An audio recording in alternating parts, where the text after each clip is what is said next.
Muy buenas tardes, Iglesia Bíblica Bautista de Alto Hospicio. Estamos gozosos una vez más de estar en la casa del Señor, aprendiendo de su palabra y de sus enseñanzas. En esta maravillosa tarde, terminando este mes de junio, tenemos la oportunidad de profundizarnos en un tema que yo creo es indispensable para todo creyente llegar a esta situación en su vida. Pero antes de comenzar con el texto de esta tarde, me gustaría hablar de lo que significa la palabra influencia. Cuando tú oyes la palabra influencia, ¿qué viene a la mente? Puede ser algún personaje importante en tu vida, sea un padre, una madre, algún mentor, algún amigo, algún profesor, alguien histórico que ha cambiado la historia, algún héroe que realmente cuando tú lees te inspira a moverte hacia esa dirección. Pero cuando escuchamos esta palabra influencia, muchas veces nosotros no nos tomamos el tiempo para ir a la raíz de lo que significa aquella palabra. Ya eso se llama etimología.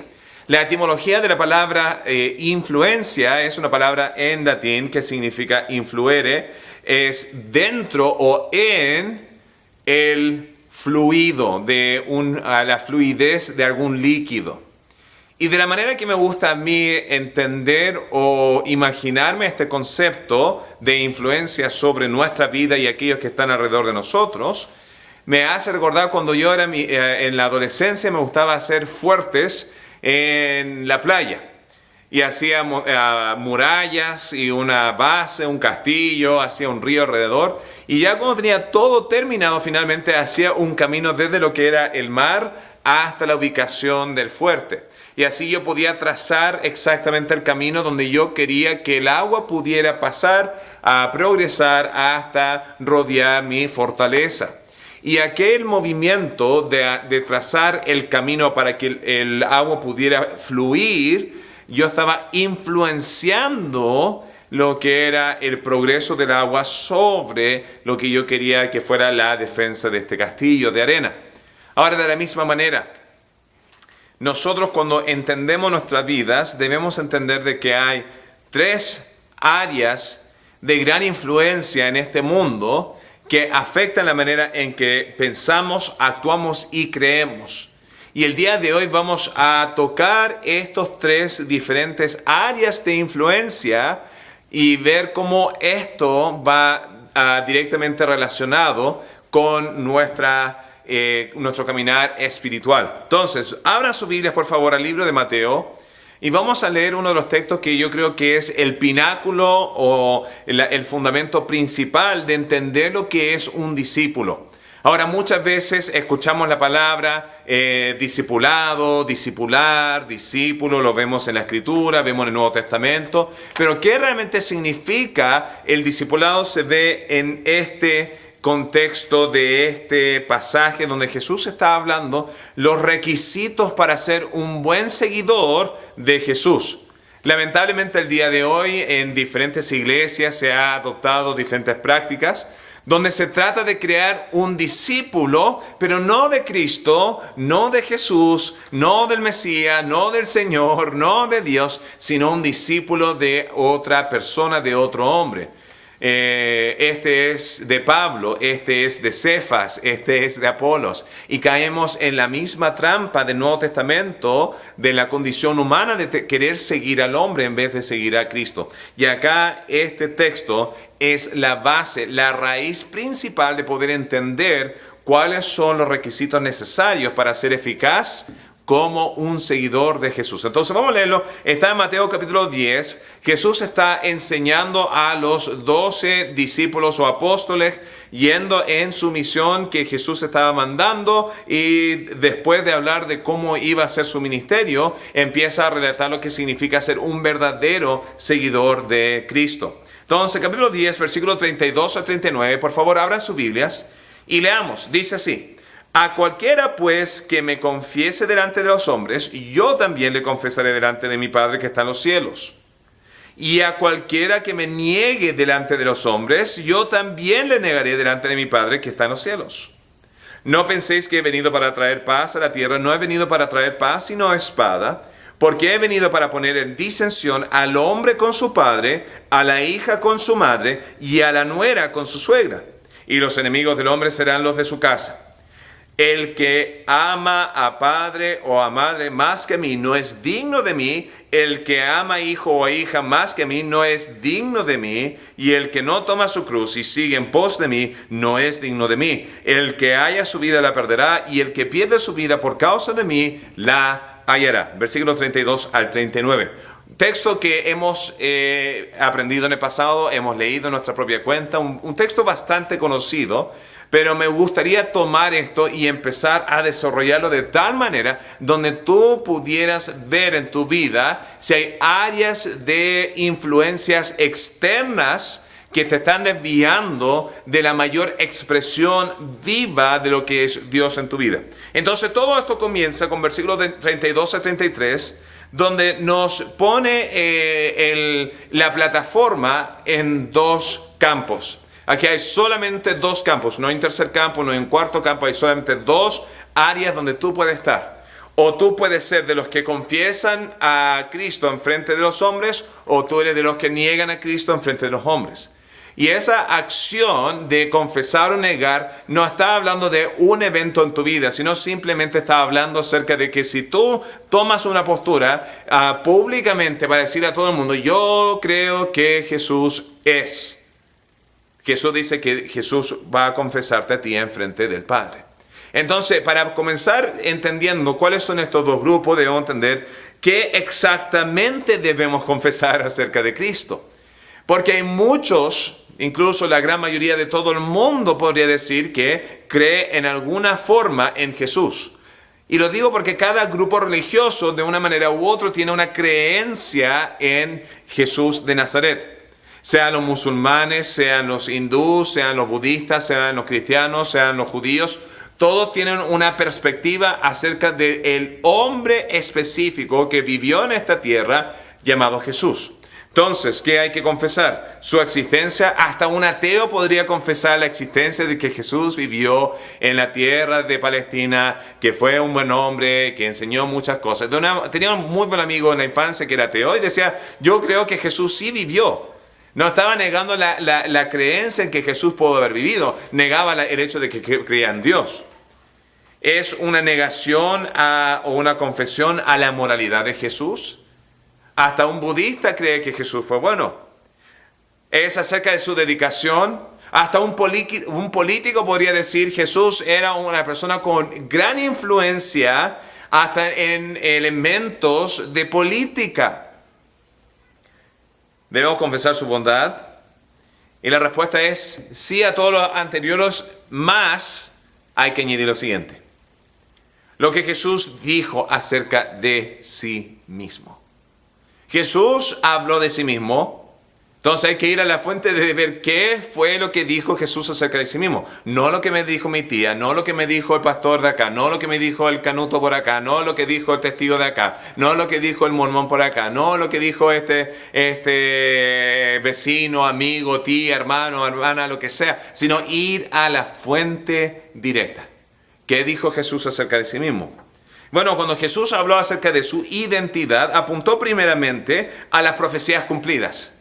Cuando uno lee, vemos que el Mesías va a nacer en Belén. En Miqueas habla acerca de eso. Jesús nació en Belén. En el libro de Isaías habla de que iba a ser nacido de una virgen. Nació de una virgen. Y así sucesivamente habían diferentes pistas a través de profecía para poder determinar quién iba a ser el verdadero Mesías. El ungido, el futuro rey.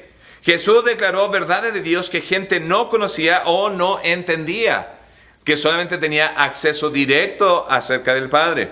Jesús hizo milagros que demostraban que era una persona fuera de lo común. Cuando uno lee el libro de Isaías, ahora lo estoy leyendo, estoy en el capítulo 61, y lo leí el año pasado exhaustivamente, me tomó 6 meses analizar verso por verso, por verso, por verso el libro de Isaías. Me percaté de el gran detalle que existe en todos los profecías, milagros, declaraciones, tipologías que Jehová hizo acerca de sí mismo, que Jehová hizo acerca del Mesías, y cómo estos dos concordaban. Además, Jesús cumplió las tipologías y las imágenes del Antiguo Testamento en el tabernáculo y en los sacrificios y todas las festividades, y que todo el Antiguo Testamento iba apuntando a Jesús. ¿Ya? En Juan capítulo 5 vemos, y si tienen tiempo esta semana para leer Juan 5, le dejo eso como tarea. Porque en Juan 5 Jesús empieza a decir, si no me creen a mí, crean en lo siguiente. Juan el Bautista declara acerca de mí, los profetas declaran acerca de mí, Moisés declara acerca de mí, mis milagros, mis acciones, mi esto aquí, mi esto allá, todo esto declara que Jesús es el Mesías. Y eso fue lo que Jesús dijo. Jesús no declaró más allá de eso, sino mira, acá he cumplido lo que decía la profecía. Ahora voy a añadir lo siguiente. ¿Y qué fue lo que dijo después de eso? Una vez que sabíamos, abrió una gran declaración al entender algo que cambió eternamente nuestra perspectiva acerca de Dios. Y esto era el Mesías, el reinado de David, y todo el mundo iba a ser cambiado por esta declaración. ¿Y cuál fue esto? Jesús se hizo igual que Dios. Cuando Jesús, el Mesías, se declaró igual que Dios en gloria, en atributos, en creación, en salvación y en todas las diferentes cosas que Jesús se hizo igual a Dios, acabó un gran cambio. Y este fue el impacto, no que un hombre se hizo Dios, sino la gran declaración de que Dios se hizo hombre para poder salvarnos, porque esa es la gran obra de la gracia. Ahora, tanto los fariseos como los del primer siglo, o los arianos del tercer siglo, o los testigos de Jehová del siglo XX, todos chocan con poder aceptar, o esa facción de mentalidad choca con aceptar esta verdad. Y este es el gran tema de la confesión, de que si Jesús es el Cristo y siendo Cristo se hace igual que Dios, o rechazan esto, y así rechazan la deidad. Entonces, tengo un versículo que estaba leyendo en Isaías esta semana que creo que triunfa en poder explicar esto, y hay muchísimo más evidencia que un solo versículo. Pero con un solo versículo realmente deja en jaque todo aquel que pueda negar que Jesús es Dios. Y ahí eso se encuentra en Isaías 33, 22. Dice así: porque Jehová es nuestro, ¿qué cosa? Número 1, juez. Jehová es nuestro legislador. Jehová es nuestro rey. Él mismo nos salvará. 4 diferentes atribuciones que son solamente para Jehová, que cuando uno estudia el Nuevo Testamento, Jesús cumple cada uno de ellos. Juan 5:22 dice, el Padre nadie juzga, sino ha dado todo juicio al Hijo. Entonces, ¿quién juzga, Jehová o el Hijo? Y acá vemos una combinación de que Jesús es Jehová. Mateo 5:21-22 dice, mas yo os digo, cuando Jesús dice, ya los padres dicen eso, mas yo os digo. O cuando Jesús dijo en Juan 13, 34, 35, un mandamiento nuevo os doy. ¿Qué está pasando acá? Jesús se está haciendo legislador. ¿Qué es un legislador? Alguien que escribe leyes. Entonces acá se pone como juez, se hace como legislador, como dice Isaías 33, 22. Apocalipsis 19, 36 y 36, 13 y 16 dice Jesús es el Rey de Reyes y Señor de Señores.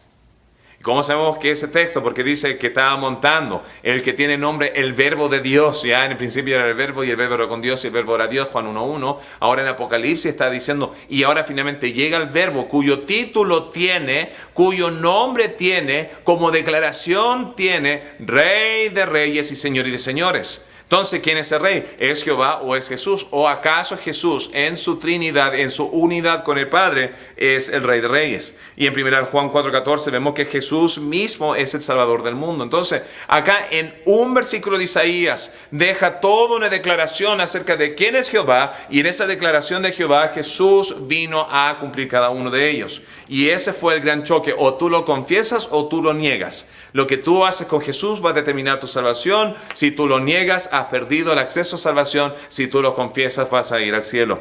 Entonces, ese es el primer paso. Ese es el primer paso de salvación y lo hemos tocado abundantemente en nuestro estudio de Hebreos los domingos de mañana.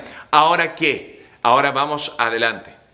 Ya declarando bien lo que significa quién es Jesús en tu vida, acá hay 3 áreas o obstáculos en tu vida que tú tienes que superar si es que vas a estar viviendo el señorío de Cristo en tu vida. Y es solamente cuando Jesús empieza a vivir o tú te sometes como hijo de Dios, y no solamente hijo de Dios, sino siervo de Dios, ahí y solamente ahí Dios va a estar demostrando su impacto, su cambio y realmente el poder de Dios en tu vida.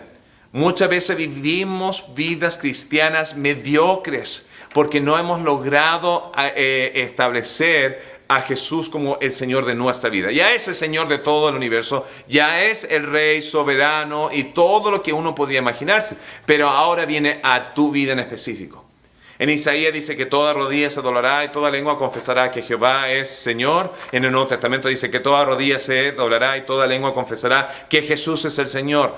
O tú lo proclamas o tú lo rechazas y tarde o temprano Jesús se va a declarar. Entonces, si es que quieres vivir la gran abundancia de vida que Jesús quiere para tu vida, tienes que superar estas tres áreas. Entonces, obstáculo número 1 es el obstáculo que tenemos en la sociedad. Volviendo al versículo 34, dice: no penséis que he venido para traer paz a la tierra. No he venido a traer paz, sino espada. Porque he venido para poner en disensión al hombre contra su padre, la hija contra su hija, a la madre, etcétera, etcétera, etcétera. Entonces, el primer punto es un choque social, un obstáculo de la sociedad. Ahora, para poder entender este texto, debemos entender que hay diferentes tipos de paz. Porque acá podríamos decir, la Biblia está llena de discrepancia, porque Jesús dice, he venido para traer...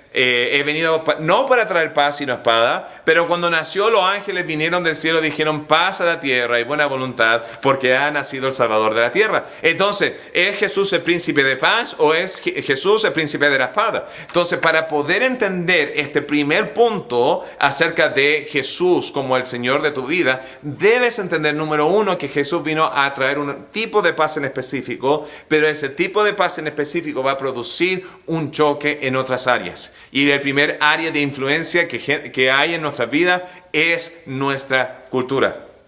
Entonces, los tipos de paz. Hay la paz que Jesús trajo, que es la paz con Dios, y esa viene a través de la salvación. Después vemos la paz de Dios, que es la paz que viene de Dios a nosotros a través del Espíritu Santo, que nos calma en momentos difíciles, pero no necesariamente significa que trajo paz en el mundo, de que nosotros estemos bien con este mundo. Ahora, el anticristo, y es interesante esto, el anticristo va a traer una falsa noción de paz dentro del globo terráqueo, dentro de la tierra. Va a unificar a todos, como ocurrió en la Torre de Babel, en el libro de Génesis. Y cuando haga eso el anticristo, ahí recién va a llegar el fin. Primera de Tesalonicenses 5, 1 al 3 dice así: pero acerca de los tiempos y de las ocasiones no tenéis necesidad, hermanos, de que yo os escriba, porque vosotros sabéis perfectamente que el día del Señor vendrá así como ladrón en la noche, sin aviso, sin advertencia, de abrir y cerrar de ojo. Ahí va a ocurrir que cuando digan, ¿qué cosa? Paz y seguridad, entonces vendrá sobre ellos destrucción repentina como los dolores de la mujer encinta y no escaparán. El anticristo va a producir en un momento en específico, a través de todo lo que va a ser el fin, una paz global. Y por eso cuando en los años 90 ocurrió la Unión Europea, mucha gente se empezó a asustar diciendo, ¡oh! Ahora hay una unificación, hay una paz en Europa.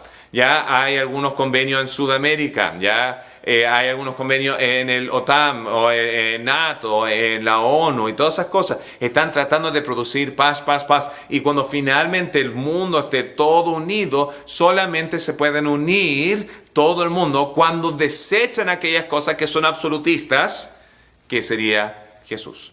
Entonces, esto no nos enseña que la división nos debería empujar hacia una cruzada. Esta división no significa que vamos a ir a pelear, vamos a matar, vamos a derramar sangre, como alguna gente de la Edad Media y post-media empezaron a hacer en las cruzadas en el Medio Oriente. No, Dios no nos llamó a una guerra santa con una espada, sino Dios nos llamó a una guerra santa con la Biblia.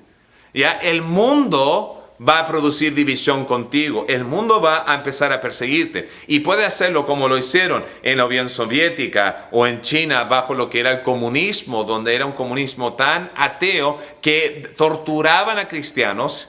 Ya tengo un amigo viejito ruso que me mencionaba que sus familiares fueron torturados y matados bajo el régimen comunista de la Unión Soviética porque eran cristianos.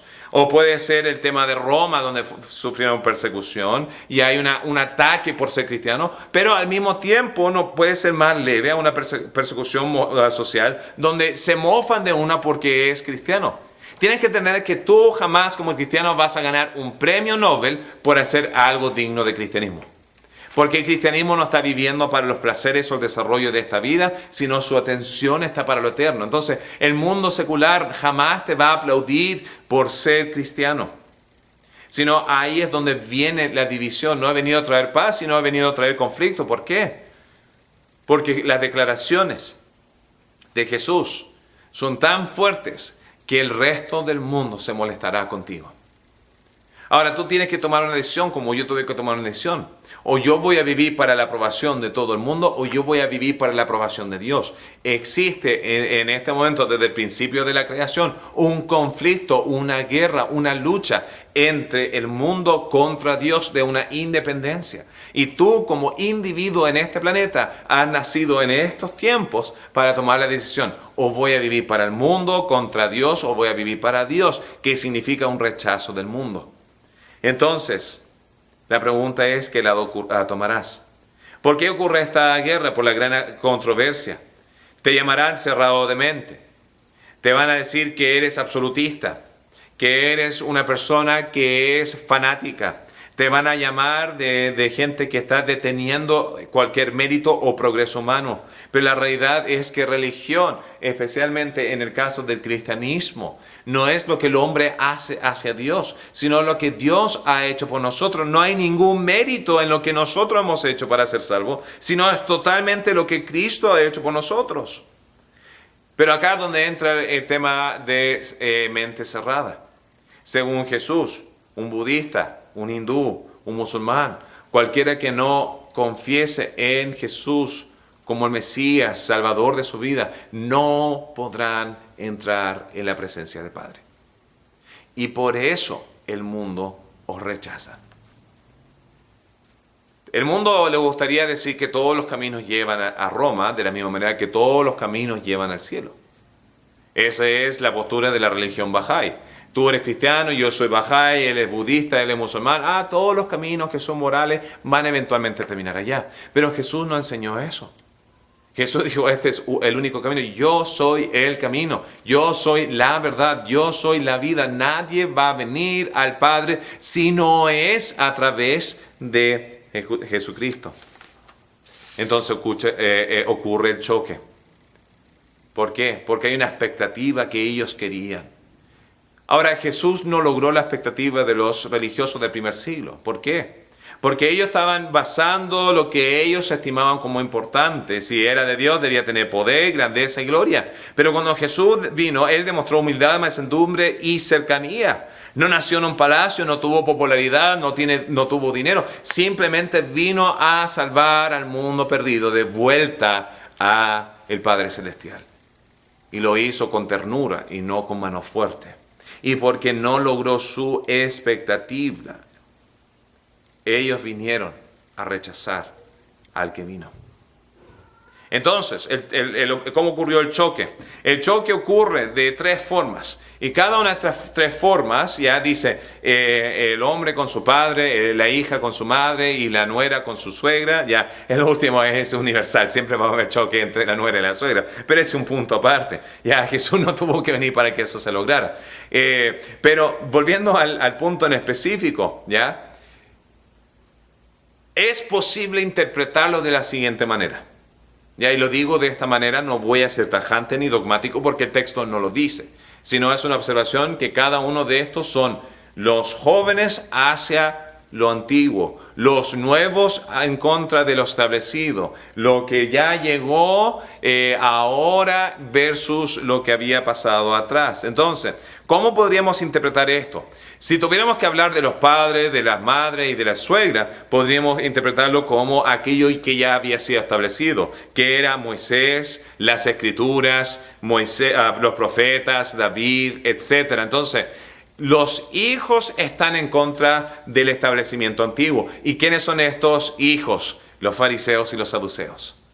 El sistema religioso moderno. Jesús vino porque el nuevo movimiento estaba tratando de reescribir lo que significaba la ley de Dios, y eso es lo que se conoce como el Talmud. El Talmud eran las tradiciones que los eruditos empezaron a desarrollar. Habían llegado a puntos donde gente decía, no pueden escupir en un día sábado en tierra, sino tienen que encontrar una piedra, porque si cae saliva en la tierra produce lodo y eso es una obra. Y inventaron todas estas nuevas reglas de interpretación, y Jesús dijo, no, yo he venido para cumplir toda la ley antigua y establecer la justicia en mí mismo para salvar al mundo, porque ustedes no pudieron. Y esa fue la gran división. Jesús vino a romper una nación en dos. ¿Y a qué me refiero a romper una nación en dos? Los fariseos, los saduceos ya tenían el poder, tenían el establecimiento, ya tenían el control. Jesús vino humilde, pobre,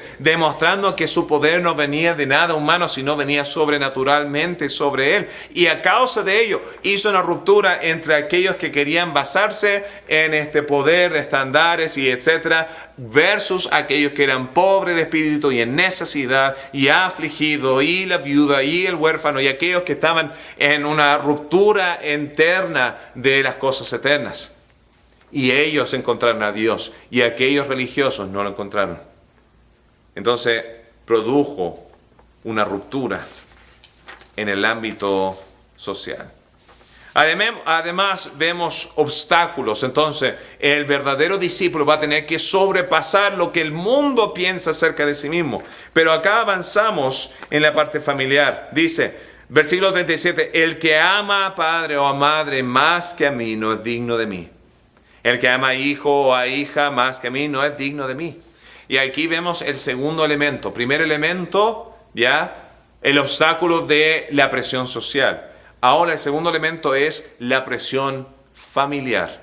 Y este es un punto bastante importante porque, de nuevo, Jesús se ve acá como contradiciéndose con el resto de la Escritura. ¿Y por qué digo eso? Porque la Biblia establece un gran valor sobre la familia, siendo desde la primera institución que Dios creó. Ya creó el matrimonio y la familia. Entonces, Dios creó a Adán y luego a Eva creó el matrimonio. El matrimonio no es una invención del hombre. El matrimonio no es el progreso social de gente que fue evolucionada, de animales que empezaron a inventar cosas, sino Dios creó al hombre, Dios creó a la mujer y creó la institución del matrimonio para que ellos tuvieran hijos, y así creó también la institución de la familia. La familia es la primera institución que Dios creó. Luego creó la institución del gobierno. ¿Ya? Gobierno viene de Dios, viene de organizarse, trabajar unificadamente, con derechos y responsabilidades, con progreso y también restricciones. Y además, si eso no fuera suficiente, el gobierno de Israel, Dios además instituyó la última institución, que era la iglesia. Y esa es la institución que el día de hoy estamos celebrando, que estamos practicando y estamos siendo bendecidos a causa de ello, porque es para nuestro progreso la iglesia y no una carga que Dios ha impuesto sobre nosotros. Entonces, siendo aquella primera institución que Dios creó, la familia, vemos además leyes que promueven la unificación de la familia. Dice, hijos, honrad a vuestros padres para que seáis de larga vida. El libro de Proverbios es una carta inmensa dedicada de un padre a un hijo para que nosotros podamos aprender los valores de cómo vivir. La familia representa la unión, la imagen entre un padre y un hijo, como Dios sería nosotros, y nos toma bajo sus brazos y nos cuida y nos guía en nuestra vida. Y elemento tras elemento tras elemento en el Antiguo Testamento habla de la grandeza y la importancia que es la familia. Además vemos en el ámbito práctico el gran impacto positivo en la familia de cualquier persona, ¿ya? Sea desde el caso de Timoteo, quien fue influenciado por su madre y su abuela para ser salvo, a cualquier otro individuo en la Biblia que fue instruido a través de su padre, o al día de hoy la gente que ha logrado grandes cosas, muchos de ellos, no todos, ha sido a causa de una estabilidad dentro del hogar. Y por eso es indispensable, si nosotros creemos o queremos que Chile surja o Alto Hospicio surja, no va a surgir a través del gobierno, va a surgir desde familias firmes y unificadas que trabajen para el progreso de sus hijos y tengan responsabilidades y derechos y progreso y limitaciones y todo un contexto de ideología que unificadamente vayan adelante, que van a traer un gran éxito a nuestro país. Pero el día de hoy vemos que muchas veces los padres ven a su hijo como una carga, vemos a parejas que no son fieles con su cónyuge, que no viven más allá del placer de ahora, olvidando los compromisos del pasado, olvidando el daño futuro, y están viviendo egoístamente, destruyendo su nación. Entonces, la Biblia enseña el gran principio que es el tema de la familia. No obstante, Jesús dice, si tú vas a ser un buen discípulo, tu amor hacia Dios o tu amor hacia Cristo debe ser superior que a padre o a madre o a hijo o hija. A mí desde chico me enseñaron, en mis prioridades de vida, ¿qué diría ser primero? Dios número 1, familia número 2, iglesia número 3. En ese orden. Y yo hasta el día de hoy creo que es el orden correspondiente. Ahora, han habido casos donde han habido pastores que han abusado y han distorsionado este texto para que la gente tema y obedezca al pastor y a la iglesia, aunque le cueste su familia, porque el pastor quiere ese poder. Pero hay que entender que la iglesia no es Dios y el pastor no es Dios. Primero viene Dios. Y para conocer a Dios hay que basarse en la Biblia. Si tu amor a Dios y a la Biblia es firme, eso va a afectar la manera en que tú vivas tu familia. Una vez que tú empiezas a influenciar tu familia, a impactar a tu familia a través de tus creencias, de tus acciones, de tu amor, de todas las cosas que tú has incorporado en tu vida, eso va a atraer que ese grupo de personas vayan a querer ir a la iglesia. Pero el día de hoy yo he visto en diferentes congregaciones, en diferentes grupos y creencias, donde la iglesia a veces hace un mayor daño destruyendo la familia, porque son insensibles al hecho de que hay parejas donde uno es creyente y el otro es inconverso. Pero bueno, estoy entrando en toda una política lateral. El punto principal acá es lo siguiente. Si tú quieres ser un buen seguidor de Cristo, primero amar a Jesús y a Dios. Dios quiere lo mejor para tu vida. Dios quiere el progreso de tu vida. Dios va a obrar en tu familia si es que tú pones a Dios primero. Busca primeramente el reino de Dios y su justicia. Y todo lo demás vendrá por añadidura. Entonces, en cierto nivel, eso sí va a afectar en la manera en que tú vas a asistir y vas a participar en la iglesia.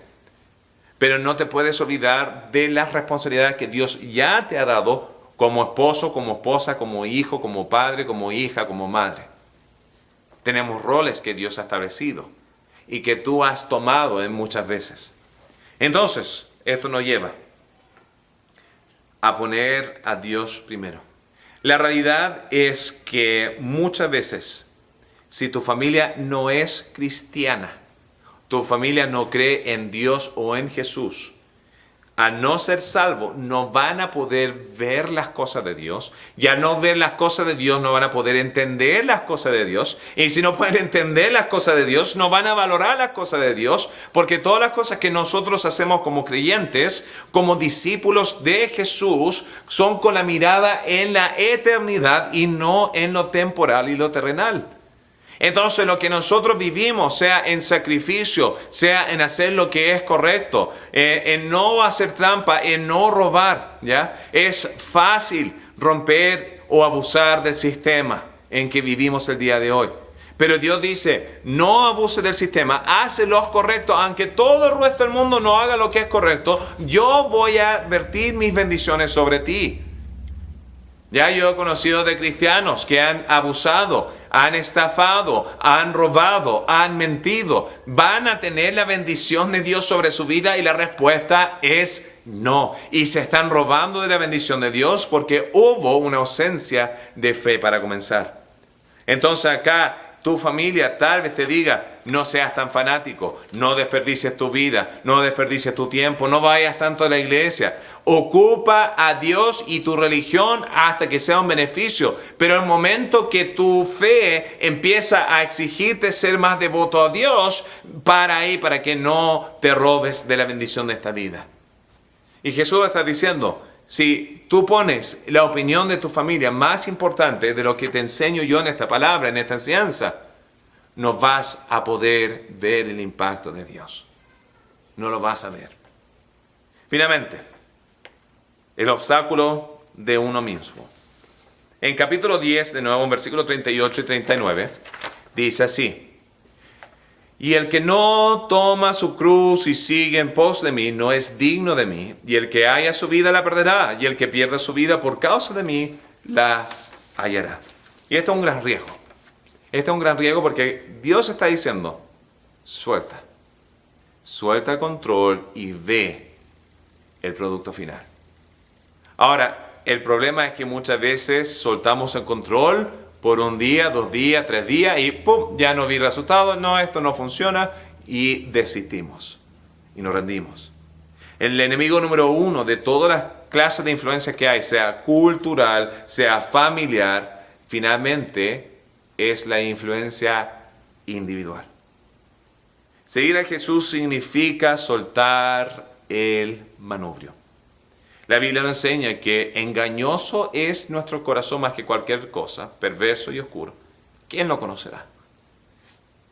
Vivimos en un mundo donde todo reclame afuera, sea Sprite, sea Hollywood o lo que sea, dice, obedece a tu sed, sigue tu corazón, sigue tus aspiraciones, sigue tus sueños, tú puedes, tú eres bueno, tu corazón manda. Me acuerdo de una vecina cuando vivía en Iquique que me hablaba de su hija, ella era una señora mayor, pero su hija de 40 años fue a vivir a otra parte del país, no lo voy a mencionar para que el día de mañana si lo escucha no me venga a tirar tomates, pero me contó de su hija que fue a otra parte del país y se enamoró de un hogareño, de una persona local. Y dijo, bueno, lo que el corazón quiere es lo que el corazón quiere. Bueno, lo mismo podría decir un pedófilo acerca de un niño, lo que el corazón quiere, lo que el corazón quiere. Lo mismo podría decir un homicida acerca de matar a personas, un asesino en serie. Lo mismo podría decir un ladrón. Lo mismo podría decir un adicto. Lo mismo podría decir un alcohólico. Lo mismo podría decir una persona que estafa. Lo mismo podría decir cualquier otra persona en la faz de la tierra. Bueno, lo que el corazón quiere, lo que el corazón quiere. Pero eso no significa que está correcto. Ahora, engañoso es nuestro corazón. Tomar tu cruz significa matando, haciendo morir diariamente. ¿Qué cosa? Lo siguiente, número 1, metas. ¿Qué metas tienes para tu vida? ¿Estás teniendo tus metas? Las metas de tus padres, las metas de tu esposo, las metas de tu esposa, las metas de tu jefe.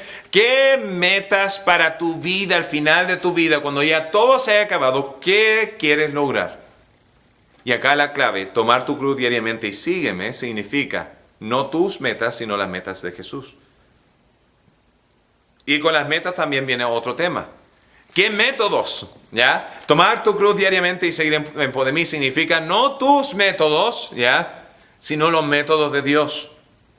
¿Cómo debo llegar a esa meta? ¿Cuál va a ser la ética y la moral? ¿Voy a robar? ¿Voy a hacer atajos? ¿Voy a cortar curvas para poder lograr la meta? ¿O voy a hacer lo que Dios dice que hacer y cómo hacerlo? ¿Qué tal en el tema de actitudes? Todos nosotros somos culpables de a veces molestarnos y que nuestra actitud no sea la correcta. Pero la pregunta es, ¿qué actitud quiere que Dios quiere sobre tu vida en este momento? ¿Estás viviendo una vida de gozo? Que decir, ¿sabes qué? A pesar de las circunstancias, a ti sea la gloria, tomo mi cruz diariamente y te sigo. No van a ser mis actitudes, no van a ser mis aptitudes, no van a ser mis métodos, no van a ser mis metas, no van a ser mis prioridades. ¿Qué son las cosas importantes para tu vida? Pero más importante, ¿qué son las cosas importantes para tu vida? ¿Qué son las cosas que Dios ha establecido importantes para tu vida? Yo sé que esto llega en momentos cruciales. Llegó el Mundial. Les tengo que confesar que yo estaba orando para que Chile no entrara en el Mundial. Y lo puedo decir desde la cámara porque yo sé que no me pueden matar desde acá. Pero ¿por qué estaba orando para que Chile no entrara en el Mundial? Porque yo sé cómo nuestras prioridades pueden cambiar cuando hay ídolos en nuestras vidas. ¿Cuáles son las prioridades que Dios tiene para ti? Y yo, tanto culpable como ustedes, podemos caer en tal vez tener dinero, tal vez tener fama, tal vez tener placer, tal vez tener amistades o emociones. Pero la prioridad número 1 en nuestra vida siempre debe ser Dios. ¿Sabes? Cuando tú tienes la prioridad encima de Dios, ¿sabes cómo se llama eso? Se llama un ídolo. ¿Sabe lo que pasa cuando nosotros como cristianos tenemos ídolos? Dios se encarga de remover esos ídolos de nuestra vida. Si el dinero es nuestro ídolo, Dios va a remover dinero de nuestras vidas. Si una relación o una pareja o una persona es mi ídolo, Dios lo va a remover de mi vida. O va a distorsionar a aquella persona para que no logre ser lo que yo pensaba que iba a ser. Cuando algo que pienso, un auto, una tecnología, una casa, algún estatus, se convierte en un ídolo, Dios lo va a remover. ¿Por qué lo hace? ¿Porque te odia? No. Porque sabe que lo único que te puede llenar el vacío espiritual de tu vida, ese vacío que nos consume cuando estamos lejos de Dios, es Cristo mismo. Entonces, si tú vas a ser un discípulo, si vas a ser verdaderamente un seguidor de Jesús, tienes que superar estas influencias, estos obstáculos en tu vida. Empezando de lo que el resto del mundo piensa acerca de ti y la imagen que tú estás tratando de proyectar. A superar lo que tal vez algún familiar o una conglomeración de familiares está presionándote a lograr ser. A remover estar en control de tu propia vida y establecer al único verdadero Señor, que es Cristo. Cuando hacemos eso en nuestra vida, empezamos todo el gran progreso de lo que va a ser la mejor vida que podrías vivir. Seamos verdaderos, genuinos seguidores de Jesús, y no en palabra, y no en pensamiento, sino en verdadera acción con una transformación de corazón. Que el Señor le bendiga. Nos veremos pronto.